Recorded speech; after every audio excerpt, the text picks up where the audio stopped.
teman-teman semuanya, selamat bertemu kembali di Budaya Komputer. Kita lanjutkan materi yang kemarin sudah kita pelajari tentang Firebase dan Flutter. Terakhir kita membuat penyimpanan, koneksi sekaligus menyimpan data ke Firebase. Gitu ya teman-teman ya.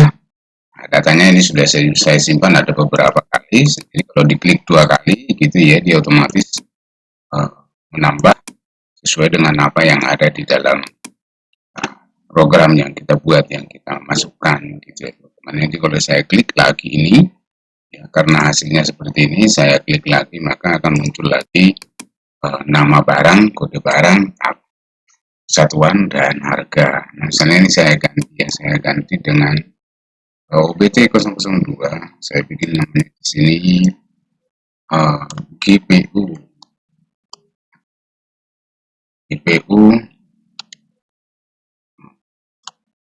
lalu minyak, terus kemasannya itu satuannya botol, 15.000 ya, terus saya simpan. Teman-teman, ini saya simpan, kita lihat dulu. Lalu di sini sudah selesai belum prosesnya? Sudah ya. Lihat apakah akan bertambah dengan GPU. Ya, ini sudah datang barangnya, namanya GPU. Nah, ini GPU minyak ya. Oke, sekarang teman-teman, data-data ini, data yang sudah tersimpan ini, kita akan tampilkan di list view. Ya, jadi ketika program dijalankan pertama sekali, harusnya memang list view yang muncul, gitu ya teman-teman ya. Lalu nanti di dalam list view itu kita letakkan yang namanya tombol add data baru atau entry data baru. Nah, caranya bagaimana? Langsung saja kita ke sini ya teman-teman ya. Dari sini ya teman-teman, dari sini kita buat sebuah file, new file, kita buat namanya misalnya list view 01, itu aja lah ya, atau ya supaya tampil data gitulah ya, tampil data 01, tampil data gini, enter. Oke, di sini seperti biasa kita memasukkan import dulu, import materialnya teman-teman. Elemen, nah, malah ini susah, import lagi gitu. Paket, Flutter, material. Oke, seperti ini ya teman-teman ya. Bikin mainnya, lalu kita bikin program yang akan dijalankan, run app. Nama kelasnya kita buat di sini, tampil data seperti ini. Lalu kita tutup dengan ini. Nah, oke, sekarang kita bikin kelasnya ya teman-teman. Di sini kelas tampil data,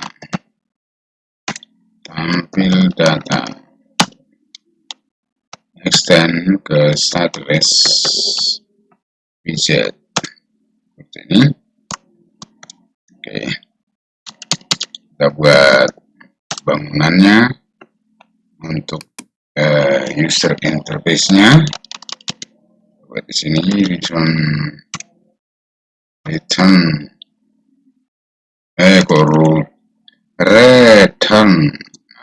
material app, titik koma, lalu di dalamnya kita masukkan yang namanya kita bikin scaffolding. Nah, dalam scaffolding kita bikin yang namanya akbarnya ya, akbar. Lalu kita bikin title-nya kita bikin di sini list view data. Oke, seperti ini dulu ya teman-teman. Kita simpan, lalu kita lihat hasilnya. Nah ini kenapa ada merah ini? Problem. Tampil data, the function Tamil data. Tamil data. Plus Tamil data maksudnya gimana sih? The function Tamil data is not defined. Tampil data. Oh lagi. Huruf kecil aja. Oke, kita lihat hasilnya, ini dia. Tampil data. Oh, tampil data belum ada apa-apanya, coy. Kita muncul enggak nih? Oh, kalau enggak kita bantu. Already. Tampil data di kanan. Lagi. Lihat hasilnya seperti apa.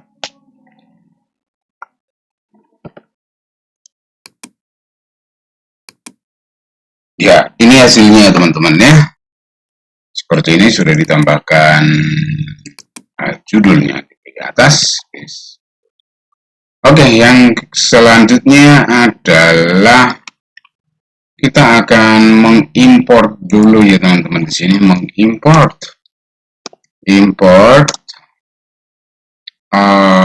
Flutter. Tapi biasanya otomatis deh. Kita ginikan aja deh. Kita beginikan aja. Ini di sini kita buat seperti ini. Tambahkan di sini await asing. Terus di sini await. Kita buat di sini firebase dot initialize app seperti ini. Initialize app sini dot firebase initialize app initialize app dalam ya teman-teman ya. Terus kita isikan di sini option, lalu default firebase option, terus ada current platform nih. Ini aja langsung diklik ya. Lalu kita tambahkan begini, di belakang kita kasih titik koma ya di belakang. Paling belakang kita paling belakang kita kasih titik koma seperti ini. Nah, oke, teman-teman sudah otomatis diimportkan library yang kita butuhkan kan. Nah, setelah itu teman-teman, kita buat dulu objeknya. Di objek kita bikin sebuah variabel di sini, objek untuk koneksi kita ke child dari Firebase yang kita punya. Kita bikin misalnya di sini call ref ya, sama dengan Firebase ini bikin Firebase dot Firebase Firestore, lalu instance, lalu collect. Nah, nama childnya adalah obat ya, kita sesuaikan dengan ini ya teman-teman ya. Nah, yang ini. Yuk, sekarang kita bikin di sini obat. Jadi koma. Oke, itu nanti secara otomatis kita bisa melakukan get dengan menggunakan objek ini teman-teman, untuk mengambil semua elemen-elemen yang ada di dalamnya. Nah, sekarang kita buat dulu sebuah array ya teman-teman, tapi array list ya, array list dengan map list. Kita buat di sini map ya. Lalu tipe data yang kolom pertama itu string, kolom yang kedua kita bikin dynamic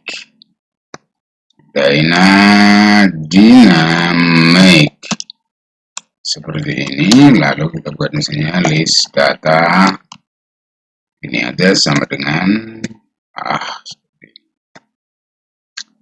kita tambahkan di depan list ini ya teman-teman ya.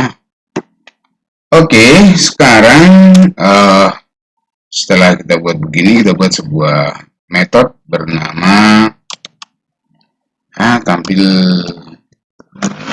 tampilkan, itu aja lah. Oke, seperti ini. Tampilkan, lalu kita sinkronkan supaya kita bisa menggunakan await ya teman-teman ya. Lalu kita buat seperti ini ya teman-teman. Kita buat sebuah variabel dengan nama data lah, gampang gitu ya. Await terus tadi callref.get. Nah ini sekarang data itu sudah berisi elemen-elemen dari child obat yang ada di dalam Firebase ya teman-teman ya. Nah sekarang setelah itu data ini kita baca data doc for each ya, praktisnya ada for each. Nah ini ada for each. Nah ini for each teman-teman, lalu kita baca membernya ya. Member elemen, sorry, member elemen teman-teman. Elemen yang ini ya, yang ini nih, yang ini ya, elemen. Nah seperti ini. Lalu kita isi list data, kita add apa yang kita add ya, member yang tadi, member elemen ya teman-teman, data. Nah seperti ini. Oke, seperti ini teman-teman ya. Nanti supaya secara otomatis dia dilakukan pembaharuan, maka kita melakukan yang namanya set state ya teman-teman. Pembaharuan ketika dipanggil, secara otomatis melakukan pembaharuan atau refresh. Kita menggunakan set state, tapi ini harus diubah dulu teman-teman. Ini kita ubah dulu ke stateful widget, stateful ya teman, stateful widget. Caranya kita buat seperti ini. Ini di blok teman-teman, kontrol titik, lalu setelah itu dipilih convert to stateful widget. Nah jadinya seperti ini teman-teman. Nah dengan demikian di sini kita buat set state. Nah, set state ini sudah untuk di atas teman-teman. Nah lalu kita punya list data, kita panggil aja list data begini, thread. Nah, kalau ini sudah jadi teman-teman, ini kan baru berubah yang namanya method atau fungsi, function. Nah, sekarang function ini tidak akan dijalankan tanpa kita menjalankan atau memanggilnya, teman-teman. Maka kita dijalankan dengan menggunakan init state. Nah, di sini teman-teman. Init state, lalu kita jalankan tampilkan.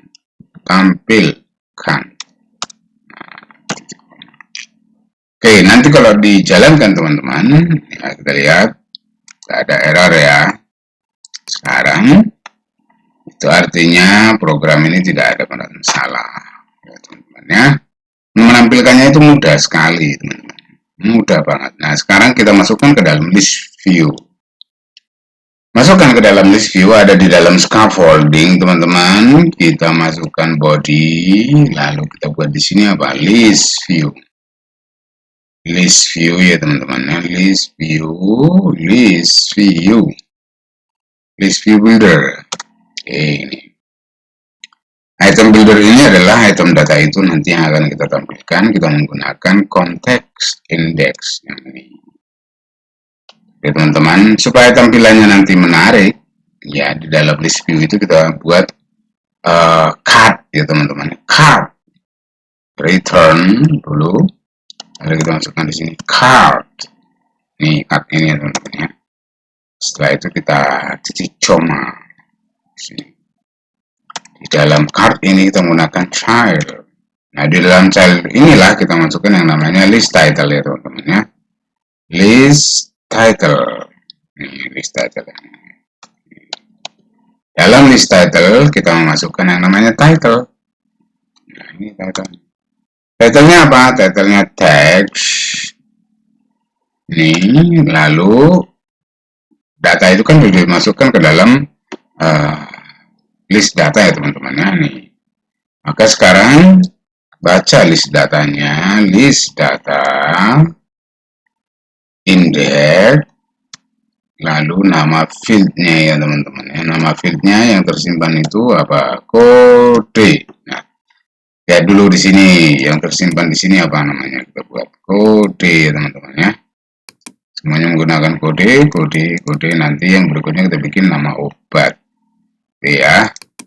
Oke, sekarang di sini berarti kode. Oke, sekarang teman-teman kita jalankan. Seret. Nah, muncul dia teman-teman. Tapi kok ada beginian ya? Apa maksudnya ini ya? Apa maksudnya ini teman-teman ya? Kita lihat dulu kenapa ini ada ini. Coba saya jalankan sini, refresh dulu nih kok ada. Kenapa tampil seperti ini ya teman-teman ya? Kita lihat dulu apa ada yang salah dengan skrip yang kita buat. Periksa satu persatu ya teman-teman ya. Jangan sampai ada yang belum. Oh iya, ini dia teman-teman. Benar kan? Ini harus ada jumlah data yang akan ditampilkan, item count. Item count-nya kita buat dari list data, panjang list data itu kita masukkan dulu dong dari list data length. Ini harus ada dong begini, kalau enggak yuk memang isi error lah. Nah teman-teman prokon saja yuk, sudah berhasil kita hilangkan errornya tadi. Sekarang kita lanjutkan gitu ya teman-teman ya. Nanti teman-teman program ini ketika dijalankan bukan dari mainnya ini, tapi ya ini dijalankan pertama sekali adalah list view ini teman-teman. Nah ini baru kita masukkan satu. Ini kalau mau ditambahkan tambahkan di sini sharp-nya ya teman-teman ya. Subtitle copy aja ini supaya gampang. Copy, letakkan di sini, terus ganti di sini dengan nama obat. Kita lihat nanti hasilnya sudah ada nama obatnya, gitu ya teman-teman ya. Nah, saya ingin di sini ada tambah tombol, teman-teman ya. Jadi ketika diklik, nah tombol ini akan masuk ke activity form inputan, gitu ya, atau form inputan atau user interface untuk input datanya. Begitu. Kita masukkan di sini di dalam scaffolding ini teman-teman. Setelah body, jadi ini body teman-temannya. Ini mana nih? Saya ginikan dulu aja biar tahu. Nah begini. Ini body kan bawa list view ya teman-teman. Nah saya masukkan di sini boleh, di atas boleh teman-temannya. Plotting action button. Nah, kita masukkan plotting action buttonnya teman-teman ya. Lalu kita masukkan plotting action button yang kecil aja, yang small saja, yang small. Nah gini jadi on press-nya teman-teman kita menggunakan nanti ya kita cukup menggunakan metode saja, kita pilih ini. Lalu nama metodenya nanti diletakkan di sini. Terus ini teman-teman butuh yang namanya child. Lalu kita bikin di sini icon. Iconnya itu kita masukkan icon add ya teman-teman ya. Icon add. Nah begini. Ya teman-temannya simpan. Lalu teman-teman akan melihat hasilnya nanti di bawah sini ada tombol. Nah ini dia tombolnya teman-teman ya. Gampang ya. Kok sepertinya mudah sekali sih Pak membuatnya. Mudah, murah, meriah gitu ya. Nah teman-teman kalau mau menambah di sini nama dengan kode barang kita bisa jadikan jadi satu. Nanti kalau misalnya obat itu ada gambarnya, nanti kita bikin sendiri lagi. Setelah ini teman-teman, kita bisa menambahkan field yang ada di sini, field yang ada di sini ya teman-teman ya. Ya apa yang di sini 1, 2, 3, 4 ya, tampilnya baru 4 saja ini. Begini ya teman-teman ya, mudah ya. Saya kira cukup dulu ya supaya teman-teman bisa konsentrasi mengerjakannya. Selesaikan di sini dulu. Nanti setelah ini kita akan lanjutkan nambah edit dan delete kita jadikan jadi satu pertemuan saja. Ngoten leres doyo sudah bisa diterima dengan seksama. Oke, kalau sudah teman-teman seperti itu dulu pertemuan kita. Ingat ya, ingat hal-hal yang perlu kita masukkan di dalam programnya. Pertama itu adalah import, memasukkan inisial dulu teman-teman, bahwa kita menggunakan Firebase, maka kita memasukkan ini. Nanti library ini secara otomatis akan terpanggil. Nah, itu. Tapi tentu sudah di part spek YAM-nya itu sudah kita lakukan yang namanya deklarasi seperti ini teman-teman, bahwa Firebase Core Cloud Firestore sudah dimasukkan di dependencies terlebih dahulu. Oke, monggo silakan diselesaikan dan dicoba dulu. Selamat mencoba teman-teman. Go.